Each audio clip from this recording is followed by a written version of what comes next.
Hello guys, നമ്മുടെ തൈപ്പൂയത്തിൻ്റെ തലേദിവസത്തെ ഒരുക്കങ്ങളാണ് കേട്ടോ കാണുന്നത്. കാരണം വീഡിയോ കുറച്ച് ലേറ്റായി പോയ വേറൊന്നുമല്ല, എനിക്ക് 2-3 ദിവസമായിട്ട് ശബ്ദമേ ഉണ്ടായിരുന്നില്ല. ഓൺലി ആക്ഷൻ മാത്രമേ ഉണ്ടായിരുന്നുള്ളൂ, കാറ്റ് മാത്രമേ ഉണ്ടായിരുന്നുള്ളൂ. പെട്ടെന്നാണ് തൊണ്ടയ്ക്ക് ഇങ്ങനെ പ്രശ്നമുണ്ടായി അങ്ങനെയൊക്കെ വന്നത്. എന്താണെന്നറിയില്ല, എന്തായാലും ഭഗവാൻ അനുഗ്രഹിച്ച് മാറിയിട്ടുണ്ട്. അപ്പോൾ തലേദിവസം ഇതേ നമ്മൾ പൂജാ സാധനങ്ങളും അതുപോലെ തന്നെ വിറക് കാര്യങ്ങളൊക്കെ എടുത്ത് വയ്ക്കുകയാണ് കേട്ടോ. അപ്പോൾ അമ്മ ഒരുവിധം എല്ലാം എടുത്ത് വെച്ചിട്ടുണ്ടായിരുന്നു.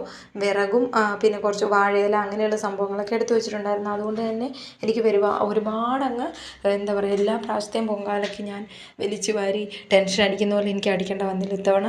പിന്നെ പാൽ പൊങ്കാല ആയതുകൊണ്ട് നമ്മുടെ ഇത്ര അടുത്തായതുകൊണ്ട് തന്നെ ഒത്തിരി ഹെവി സാധനങ്ങൾ കൊണ്ടുപോവോ ഒന്നും വേണ്ട. അല്ലാത്ത സമയത്ത് നമ്മൾ പായസ പൊങ്കാല വയ്ക്കുന്നതുകൊണ്ട് അതിൻ്റെ സാധനങ്ങൾ, വെള്ളം, ബക്കറ്റ് അങ്ങനെ കുറേ സാധനങ്ങൾ കൊണ്ടുപോകണം.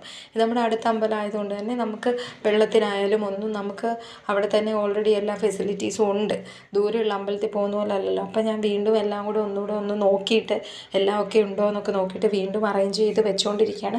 എങ്ങനെ പോയാലും തലേദിവസം കിടക്കുമ്പം 12:30-1 മണിയാവും. അതങ്ങനെ ഒരു ഇതായി. നേരത്തെ പോയി കിടന്നിട്ട് എന്തെങ്കിലുമൊക്കെ മറന്നു പോകും, രാവിലെ പിന്നെ ടെൻഷനാണ്. അപ്പോൾ ഇങ്ങനെ ഓർത്തോർത്ത് ഓരോന്ന് ചെയ്യണം. ന്യൂസ് പേപ്പർ, അതുപോലെ തന്നെ പൂജാ സാധനങ്ങൾ, പിന്നെ ഞാൻ എല്ലാ മാസവും കത്തിക്കുന്ന സ്പെഷ്യൽ വിളക്ക് ഇത്തവണ തൈപ്പൂയത്തിന് തന്നെ കത്തിച്ചേക്കാമെന്ന് വെച്ചു. അങ്ങനെ മുരുകൻ്റെ നടയിൽ അത് കത്തിക്കാനായിട്ട് വെറ്റിലയും അതിൻ്റെ സാധനങ്ങളും ഒക്കെ ഇങ്ങനെ എടുത്ത് വയ്ക്കുകയാണ്. ഞാൻ അത്യാവശ്യ സാധനങ്ങളൊക്കെ മേടിച്ചിട്ട് ആണ് വന്നതെങ്കിലും പിന്നെ കുറച്ച് സംഭവങ്ങളൊക്കെ ഞാൻ മറന്നു പോയിട്ടുണ്ടായിരുന്നു കേട്ടോ. എന്താ സാമ്പ്രാണിത്തിരി, അതൊക്കെ മറന്നുപോയി. പിന്നെ പൊങ്കാലയുടെ ഒരു കാര്യം എന്ന് പറഞ്ഞാൽ അങ്ങനെ ചില സാധനങ്ങൾ നമ്മൾ മറക്കിപ്പിക്കും എന്നല്ല, ഇങ്ങനെ മറന്നു പോകാറുണ്ട്. എന്താണെന്ന് വെച്ചാൽ ഞാൻ മറക്കിപ്പിക്കും എന്ന് പറഞ്ഞത് അങ്ങനെ തമാശയ്ക്ക് പറഞ്ഞു കേട്ടോ. അപ്പോൾ അങ്ങനെ നമ്മൾ മറന്നു പോകാറുണ്ട്. കാരണം അങ്ങോട്ടും ഇങ്ങോട്ടും പരസ്പരം നമ്മൾ ഷെയർ ചെയ്ത് അങ്ങോട്ടും ഇങ്ങോട്ടും ഇല്ലാത്ത സാധനങ്ങളൊക്കെ കൊടുത്തിട്ടൊക്കെ വേണം നമ്മളിങ്ങനെ എന്താ നമ്മുടെ സാധനങ്ങൾ കൊണ്ട് മാത്രമേ ചെയ്യുള്ളൂ എന്നൊക്കെ വെച്ച് ബലം പിടിച്ചിരുന്നാലും ഭഗവാൻ സമ്മതിക്കില്ല. അങ്ങോട്ടും ഇങ്ങോട്ടൊക്കെ കൊടുക്കൽ വാങ്ങലുകളും ഒക്കെ ഉണ്ടാവും. അത് മനസ്സറിഞ്ഞ് തന്നെ നമ്മൾ ചെയ്യുകയും വേണം. അത് പാറ്റുകലായാലും ചക്കുളത്തായാലും ഒക്കെ നമുക്ക് അങ്ങനത്തെ അനുഭവങ്ങളുണ്ട്.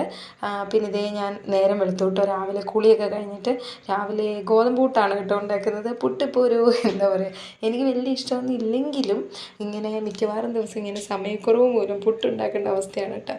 അപ്പോൾ നമ്മൾ പുട്ടൊക്കെ ഉണ്ടാക്കി വെച്ചു. പക്ഷേ ആരും കഴിച്ചിട്ടില്ല. അമ്മ മാത്രം ഗുളിക കഴിക്കേണ്ടതുകൊണ്ട് ചെറുതായിട്ടൊന്ന് കഴിച്ചിട്ടുണ്ട്. നമ്മൾ ഓട്ടോ ഒക്കെ പിടിച്ചിട്ട് പോവുകയാണ്. അപ്പോൾ നമ്മൾ പോകുന്ന വഴിക്ക് നമ്മുടെ തൊട്ടടുത്ത ഒരു മലമുകളിലുള്ള ഒരു ശിവക്ഷേത്രമുണ്ട്, മലപ്പതി എന്ന് പറയും.